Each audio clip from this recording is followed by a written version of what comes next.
Hello and welcome to Health for You. Today I'm going to be talking to you about food addiction. Typically when we're talking about addiction, we're talking about illicit drugs. In some cases, prescription drugs too, as with the opioid crisis. Today I'm not going to be talking about any of those. I'm going to be talking about food addiction. The socially accepted addiction that most people don't even notice. The reason why I want to talk about it is that most people don't even know that they have a food addiction. I'm going to first give some examples of foods that are addicting. I'm going to go through some of the signs that you potentially could be addicted to food. Why do we get addicted to foods? Quite often the foods that we're getting addicted to are the same foods that are causing us to have issues with our health. In 2003 they unraveled the human genome. Upon unraveling the human genome, they discovered that 95% of all diseases come from environmental factors, mainly lifestyle or food choices. The sequenced human genome is now a crucial reference for all of human biological research. It is a template against which all human genomes are compared. Since the full human genome sequence became available to the scientific community, progress of research into human health and disease has accelerated dramatically. When we talk about things like high blood pressure, cardiovascular disease, stroke, and many other chronic illnesses that plague Americans, we're talking about diseases of nutrition. Whether it is an illicit drug or food, when it becomes addictive, it becomes toxic. A few examples of foods that are addictive. Cheese. Most people don't recognize it. Cheese has this protein in it called casein. Casein, when it digests inside the gut, it releases these things called casomorphines. It sounds like morphine because it lands on the same receptors as the drug morphine. That's why for the most part people love or are addicted to cheese. People will say I love cheese, but really what they have is an addiction to cheese. Another one is coffee. I know people who will wake up in the morning and say, I cannot function well before I have my morning coffee. It has nothing to do with the fact that you need coffee to be able to function well. What happens is you get addicted to the coffee or the caffeine that's inside the coffee.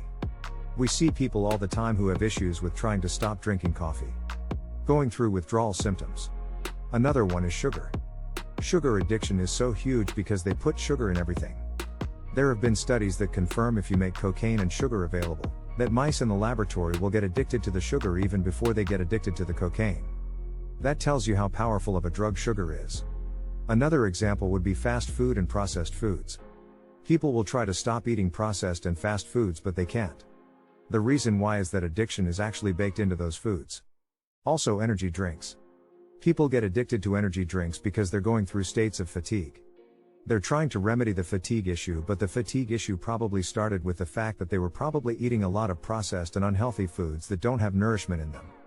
Food is supposed to be fuel. When the food choices aren't properly managed, then of course you're going to be energy deficient. You end up having to drink coffee, energy drinks, and other caffeinated sugary beverages. Those are just a few examples of how we get addicted to certain kinds of foods. Some signs and symptoms that you could possibly have a food addiction. 1. Would be a feeling of a loss of control.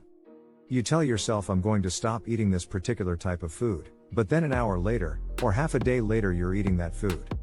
Another sign could be hiding habits. Meaning you're hiding the food from other people seeing you eating that particular type of food. If you start to hide the type of food inside of your shopping cart.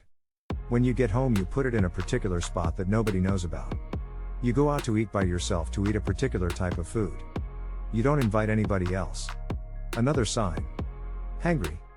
This new phenomenon, I'm so hungry that I'm hangry. This whole idea of I haven't eaten, so now I'm angry that I haven't eaten. What's important to understand is this: if you're getting angry about not eating, that's also a potential sign that it could be a possible addiction. These are all symptoms that people with drug addictions experience. A lot of these sound like illicit drug addictions. What's important to understand is that food addiction is in the same realm. Another one is, you like sugary things late at night. That is an indication that you could possibly have a food addiction. Another one is, you overlook healthy foods to get unhealthy foods. You may have a refrigerator full of great foods that are really healthy. You will literally leave out the house or order something that is unhealthy and leave all the healthy food in the refrigerator. All of the things that people experience when they have an illicit drug addiction, you will experience some or all of these. Why do we get addictions? We're not born liking sugary foods. We're not born liking McDonald's. These appetites are developed, so if it's something that is developed, then it's learned.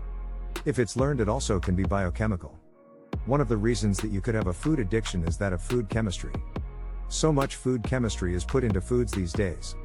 There are over 10,000 food chemicals that are allowed in the American food supply. That isn't allowed in Europe, that isn't allowed in Japan, that isn't allowed in China, and many other countries.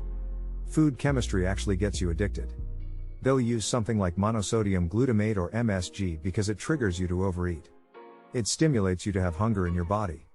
Another tactic that is used to foster addiction is to add concentrated sources of pleasure into the foods. Things like concentrated fruit juices. We get addicted to these things because they'll have a natural source of sugar along with an unnatural source of sugar. That is concentrated, so it's a lot in one place. They actually bake addiction into the recipe of a lot of processed and fast foods. Unfortunately, around 60 to 70% of what Americans eat is processed or fast foods. Addiction is baked into the recipe. Scientists are working very diligently to understand your brain in a way you don't understand. They have food chemists whose sole job is to look at people's brains under MRI. The objective is to see how the brain responds to the food they're trying to market and sell. They're doing a lot of work to see how the brain works when you eat a particular type of food. So they're actually baking the addiction into the food. In many urban neighborhoods, there are food deserts. Which means that there's no access to healthy foods. There's a tremendous amount of access to unhealthy foods, fast food restaurants, and corner stores. The ready availability of unhealthy food is a detriment to our health.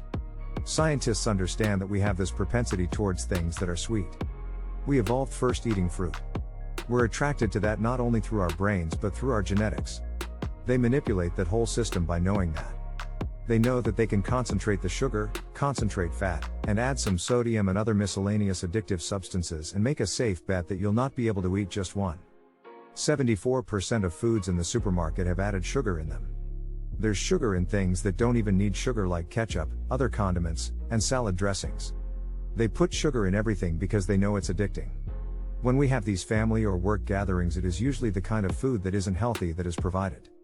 The sections with the natural foods that don't create addiction will be very small in comparison to the unhealthy section. We socialize addictive behavior into our celebrations. We normalize being addicted to food. Because marketing companies and food companies understand how our brains are set up, they gear their foods towards addiction so we can overeat. Eat a whole food plant-based diet to be free. That's all for now. Please like and subscribe. Stay healthy.